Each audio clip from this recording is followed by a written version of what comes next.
Guys, so ayan, nag-check-in na kami sa hotel. So ayan, may swimming pool, guys. So ayan. So sobrang init, no? So pagod rin ako sa biyahe. So ayan. Hello. So ayan. Andito na kami. Yan ang hotel. Ay, ito talaga totoong hotel. Sus, kanina ano ba yun, uy? So ayan, aircon lang ga. Ibang amoy. Aircon, baho. Bukas yan. Ano yan? Ay! Yung susi doon sa lahat.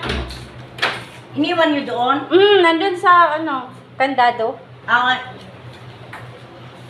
So, andito na kami, guys. So, ayan. Naka-check out na din. At saka, Yung password ito ng wifi.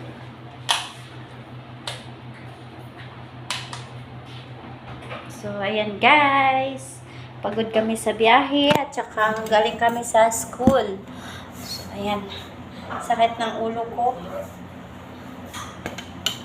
Asa man ang aircon, ane? Uy! Ha? Dili lagi bugnaw. Bago ka lang nakabukas, tere. Ngayon ka lang tayo pumasok. Natural, di agad yan malamig. Mamaya pa yan. Pagkuhan sa wifi, be. Kaya mag-upload ko. Papasok kung ano, nagkanap agad ng malamig. Siyempre.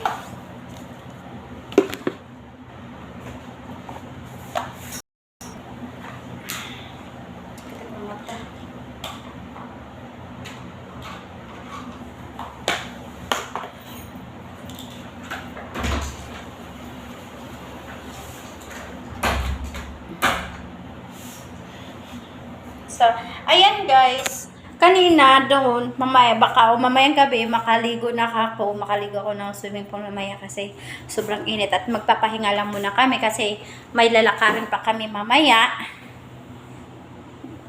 sa mga sa Form 137 ko. So, ayun guys. So, update na lang po tayo sa ating mga video. Mag-upload muna ako and then makikonnect pa kami sa wifi kung anong password nga dito sa wifi. Sakit ng mata ko. So yun guys. Alam nyo ba, chika ko sa inyo, napaiyak ako nung nakita ko yung teacher ko dati. Teacher ko sa grade 1. Napaiyak ako kasi sobra naman talagang bait ni Ma'am Alma Damulo. So ayun, si Ma'am ayun nga lang, napaiyak ako at ayun, nakita ko din yung teacher ko. So, yun lang muna guys ha. Bye-bye. At nang makapahinga muna kami. Bye. I love you all. Update na lang tayo sa mga video. Ay, pang-upload ko mamaya. Bye.